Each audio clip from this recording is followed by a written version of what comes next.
Binasa na po yung ating teksto sa Matthew 6:33. Kabisado na po natin lahat ito. Seek ye first the kingdom of God and His righteousness, and all these things shall be added unto you. Dahil nasa month of February pa lamang po tayo, pag-uusapan po natin about love. Iwan ko kung anong minisahe ni Pastora dito ng linggo na about love. Ngayon naman, about love pa rin yung pag-uusapan po natin. Ang pag-usapan po natin may dalawang tulasi ng pag-ibig sa Diyos. Number one, mayroon tayong tinatawag na vertical love at horizontal love. Pag sinabi natin vertical love, ito yung relasyon natin sa Panginoon. At kapag sinabi natin horizontal love, ito yung relasyon natin sa ating kapwa-tao, kapwa mananampalataya. Pero sa hapong ito, dito po sa Matthew 6:33, ang klase ng pag-ibig na pag-uusapan po natin ay ang vertical love. Yung pagmamahal natin sa Panginoon. Love God or love for God must be our priority. Yung pagmamahal natin sa Panginoon ang siyang pinaka-priority nating lahat.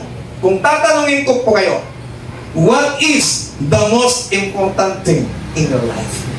Ano ba yung pinakamahalagang bagay sa inyong buhay? Marahil ang daming tumatakbo sa ating kaisipan. Kung ano nga ba yung pinaka-importanting bagay sa inyong mga kaisipan. Many people pursue money, success, relationships, personal happiness, yung kanilang pangunahing prioridad. Pero tayo po, dapat ang magiging prioridad po natin, wala pong iba kundi ang pagmamahal natin sa Panginoon. Amen? Amen. Gawin nating prioridad yung pagmamahal natin sa Panginoon. Hindi natin gawing prioridad yung pagmamahal natin sa kapwa natin tao, yung relationship natin, intimate relationship, babae sa lalaki. Huwag po natin gawing prioridad yun. Pero unahin po natin na gawing prioridad yung pagmamahal natin sa Panginoon. Ang sabi dito, but seek ye first the kingdom of God. Parang ang layo naman yan, Pastor, yung teksto mo sa sinasabi mo na love for God. To love God means to put Him first. Gawin natin, pangunahin ng Panginoon, gawin nating sentro ng ating buhay ang Panginoon. Ano bang ibig sabihin ng seek God first? Hanapin muna ang Diyos. Ano bang ibig sabihin niya? Seeking God first means He is our greatest love.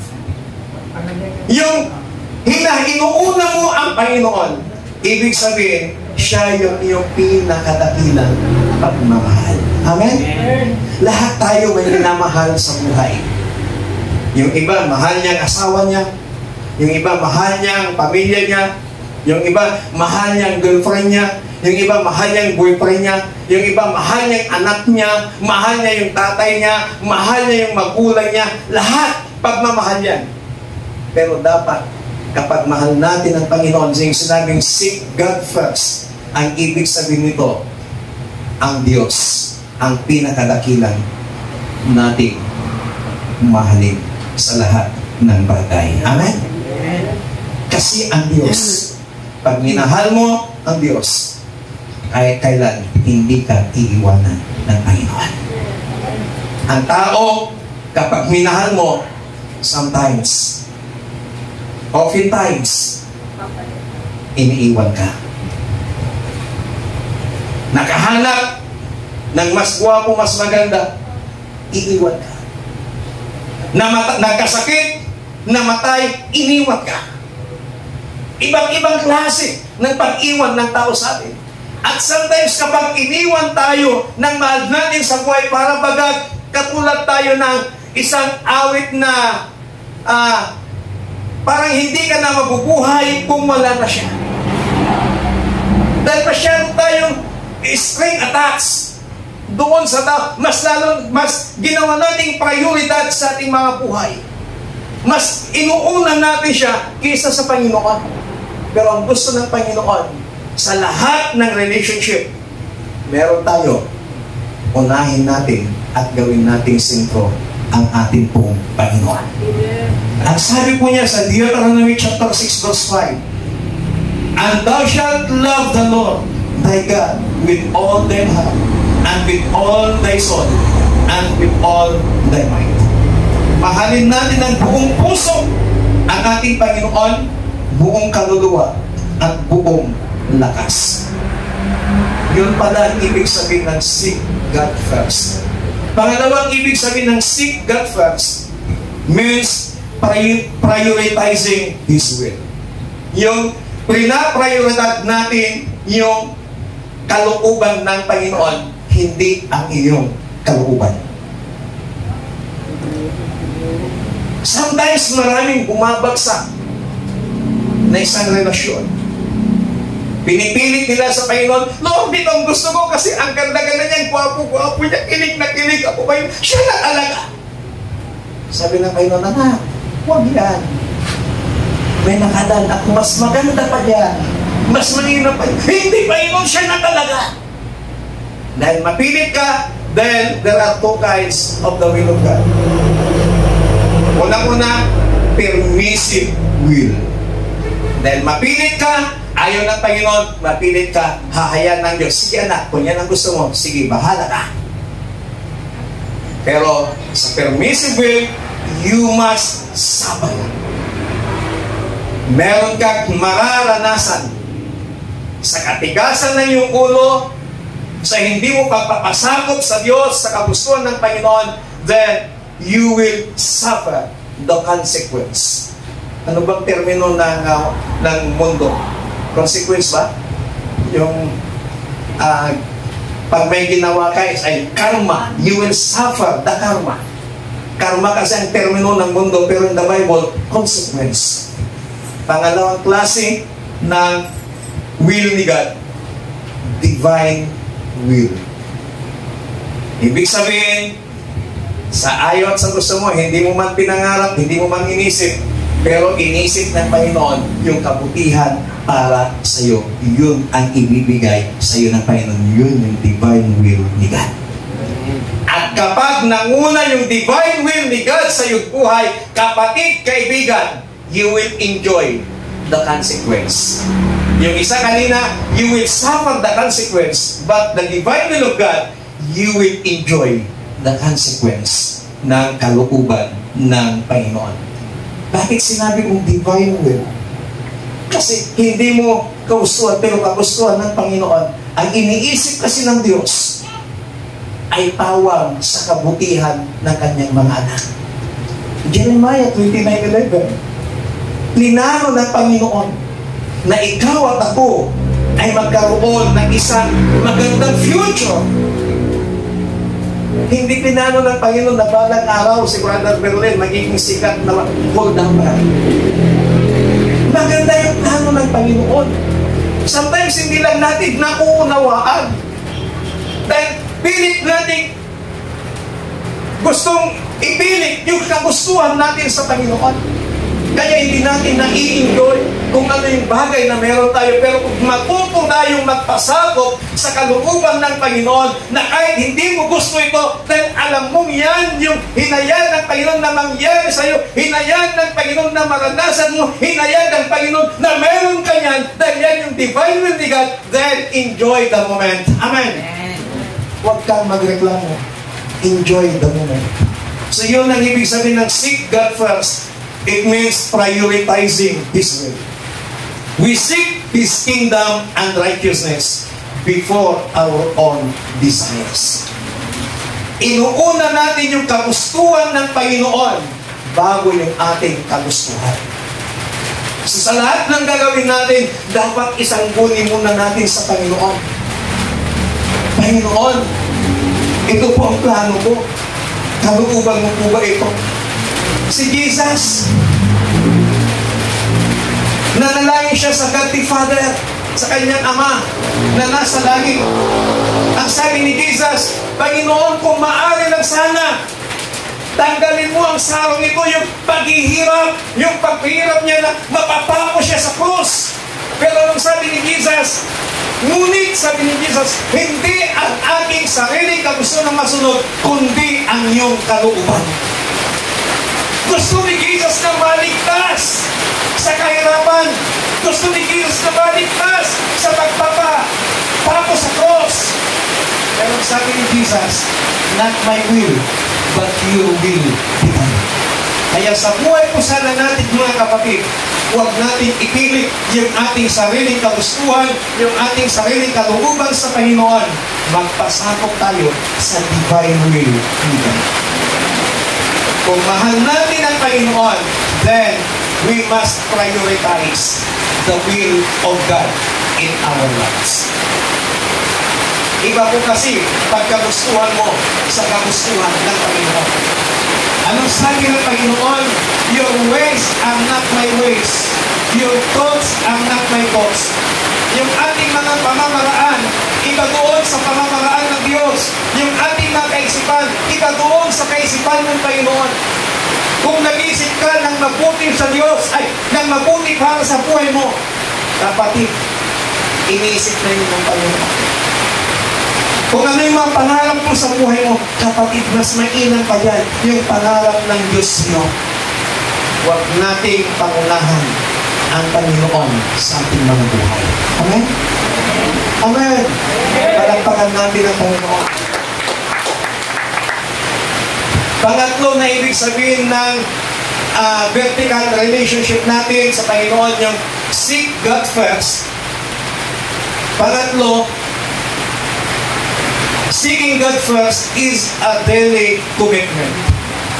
Araw-araw. Not one time decision, but it is a lifestyle of surrender. Yung commitment mo na araw-araw, lahat ng yung gagawin, ipinapasakot mo sa Panginoon.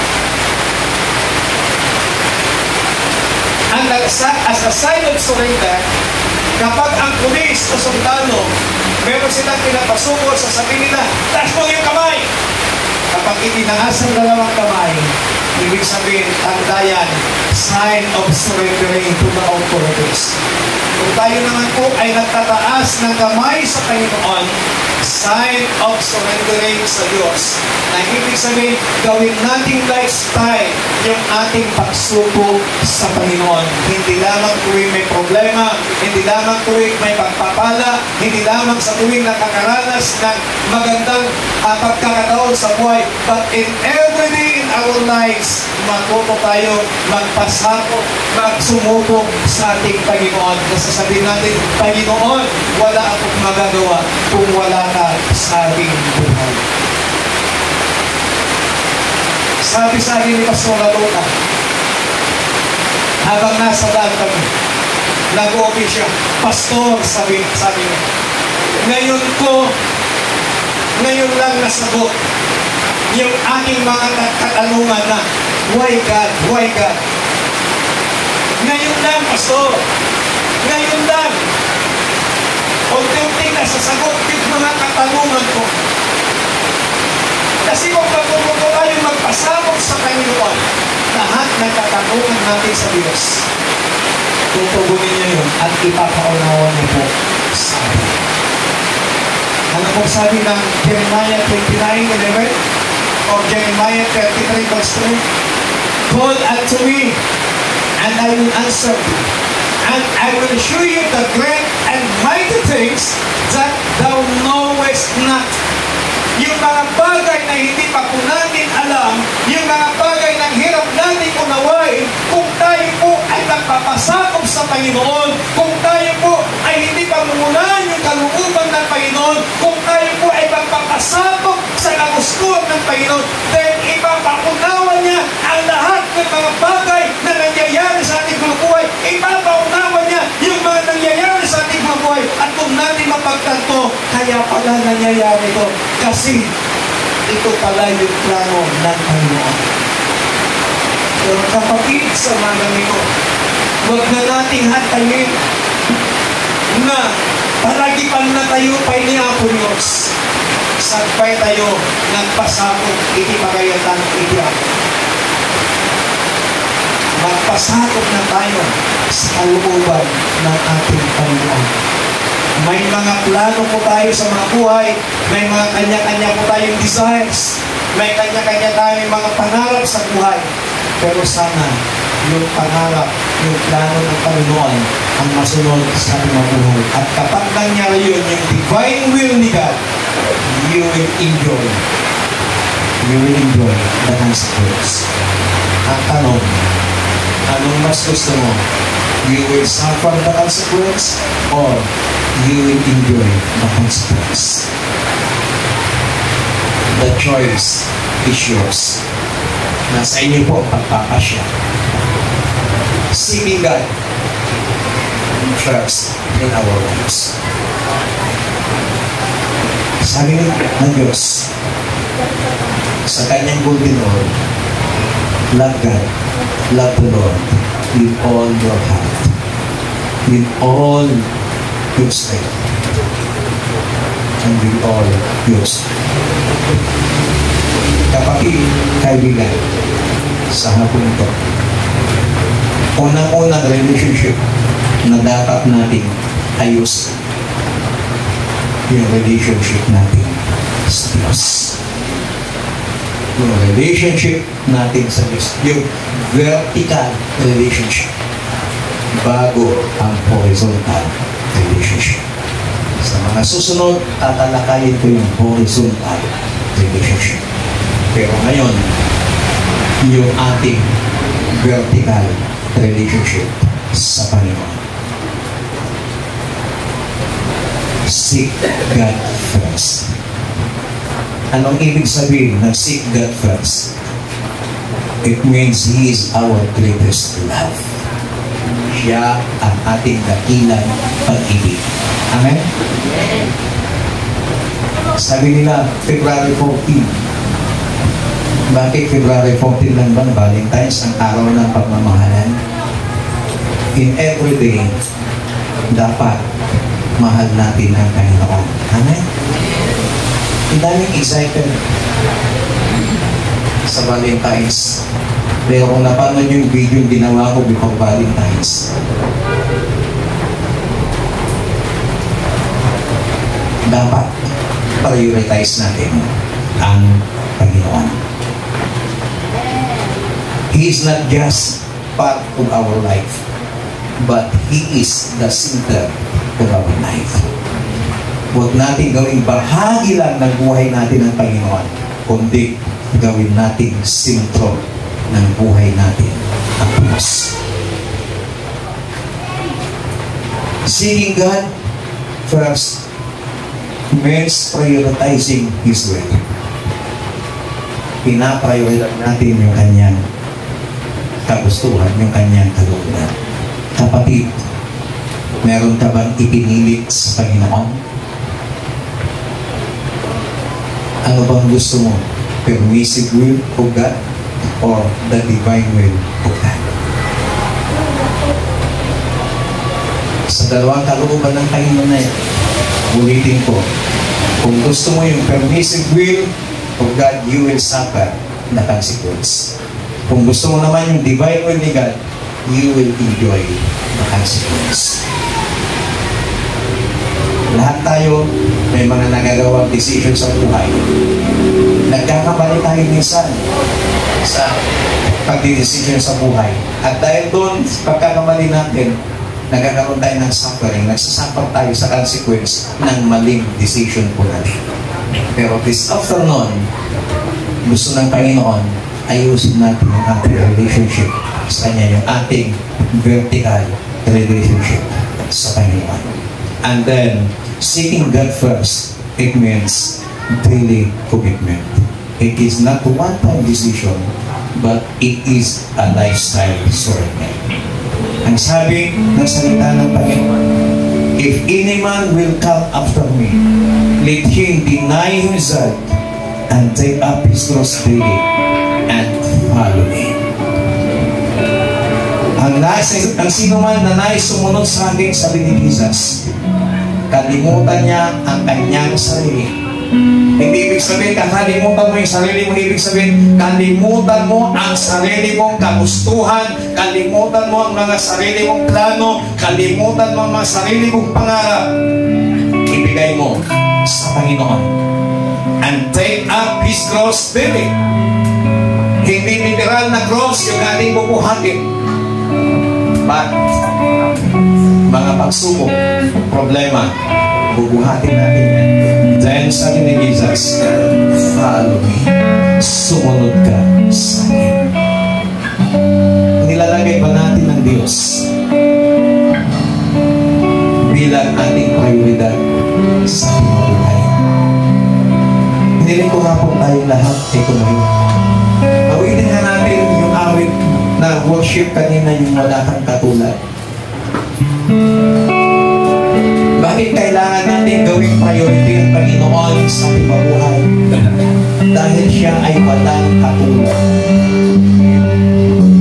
Yung pagmamahal na binibigay sa'yo ng yung boyfriend, ng yung girlfriend, ng yung misis, ng yung anak, ng yung tatay, ng yung asawa, walang katulad yan sa pagmamahal na binibigay ng Diyos sa'yo.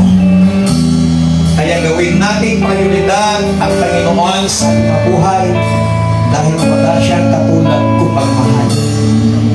Hallelujah.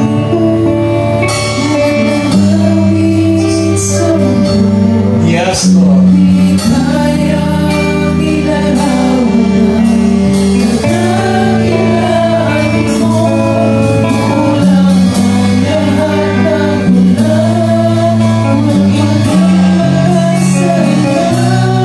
Umang ihayag ang kabutihan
person ang pinagdadaanan mo ngayon,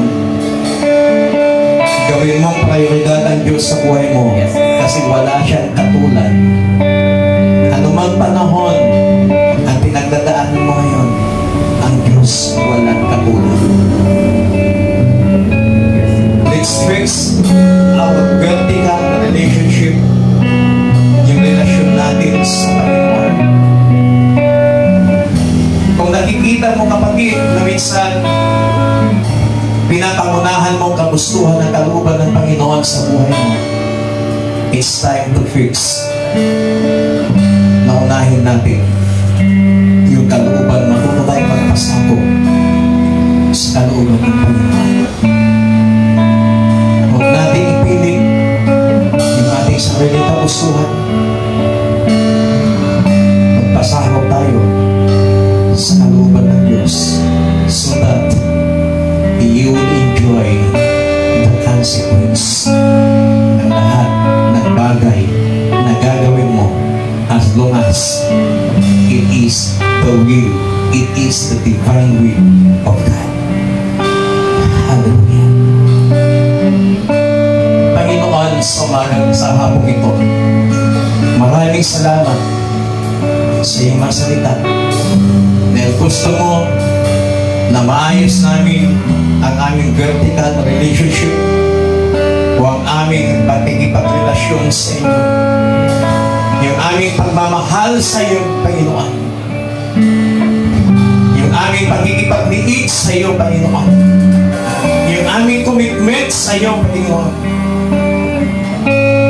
At yung aming pagpapasako sa iyong divine will sa iyong buhay.